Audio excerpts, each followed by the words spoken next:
Kali terjadi. Karena kita tahu kan bahwasanya ada banyak sekali analis yang mengatakan sebenarnya World War itu sudah terjadi sebelum bahkan Trump pengen ngambil Greenland. Tapi cuma belum official aja karena belum terjadi fireworks kata mereka. Sekarang fireworks udah ada. Yang jadi menarik ini banyak juga yang pertanyakan ini niatnya Iran membantu Hezbollah, membantu Hamas, membantu Houthi juga ya. Itu apakah pure gitu ya untuk apa tujuan apa gitu atau juga mungkin ada agenda-agenda lain? Nah, ini unpopular opinion dan pasti orang-orang banyak yang protes dengan ini. Tapi kalau kita lihat bagaimana cara dunia bekerja, itu kan ada teori proxy. Artinya teori proxy. Artinya tidak ada satupun di negara ini yang netral. Even non-block. Karena non-blok itu juga nggak netral sebenarnya. Karena kita tahu bahwa ketika dunia dibagi dua, dunia barat dan dunia timur, itu ada orang-orang yang nggak mau ikut-ikutan lalu non-blok. Tapi non-blok itu juga salah satu mazhab politik sebenarnya. Itu tidak mau terlibat dengan cara punya satu pilihan tersendiri. Pilihan juga dong. Pilihan juga. Yang memilih itu kan milih kan? Benar. Dan sebenarnya negara-negara ketiga ini tetap jadi proksi bagi negara-negara yang lain. Misalnya kalau kita lihat kayak misalnya Ukraina udah jelas proksinya Amerika. Itu udah jelas, makanya Amerika bantu. Itu kan ya. Israel udah jelas proksinya Amerika, itu udah jelas. Dan juga ada negara-negara yang proksinya misalnya Cina misalnya. Ada negara-negara menjadi proksi Cina dan negara-negara menjadi proksi misalnya Rusia, itu ada. Nah, kalau dilihat dari segi ini, kita bisa bagi dua sih sebenarnya dunia, timur dan barat itu. Dan nggak akan pernah habis kan pertentangan antara timur dan barat. Apalagi barat sekarang lagi naikin western expansion tadi itu.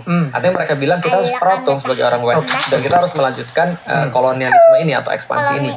Nah, dari situ sebenarnya bisa dibagi bahwasanya kalau dunia itu adalah timur dan barat, maka ada Amerika di satu titik, dan juga ada Cina dan Rusia di titik yang lain. Sebenarnya itu yang kita bisa bagi. Nah, tinggal kita nebak-nebak nih. Kalau gitu Iran termasuk kalau Israel udah jelas nih. Nah, Iran termasuk yang mana? Dari teori ini sebenarnya bisa dilihat yang paling masuk adalah Iran masuk pada proksinya orang-orang timur. Sebenarnya dari titik itu. Makanya Amerika bangun seluruh pangkalan-pangkalan militer yang ada di situ untuk semacam kayak jadi tembok kan. Kenapa Ukraina Rusia ngebet banget untuk nyerah? Karena sebenarnya dia nggak punya pilihan.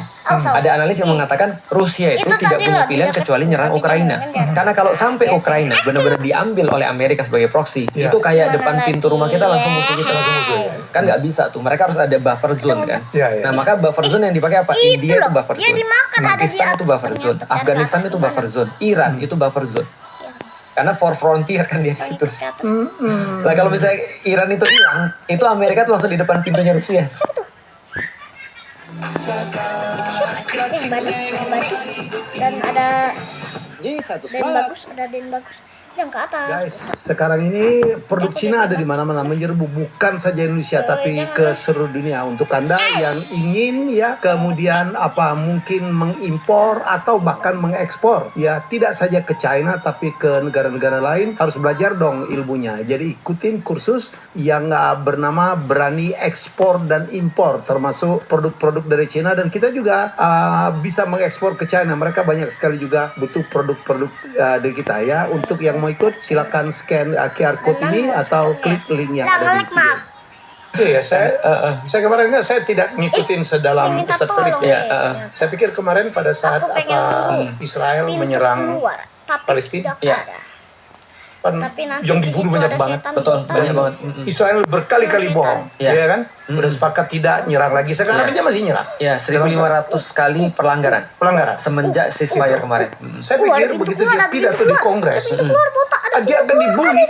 Ya, ternyata malah standing ovation. Ternyata standing ovation hanya 1-2 orang yang membuli. Ya, dan walk out. Jadi kita nggak usah ngomong ideologi lah, ini ngomong tentang masalah HAM aja, kemanusiaan aja dulu tidak cocok. Betul. Jadi sebenarnya kalau Ustadz Felix bisa menerangkan sebenarnya bagaimana hipokritnya ya Amerika.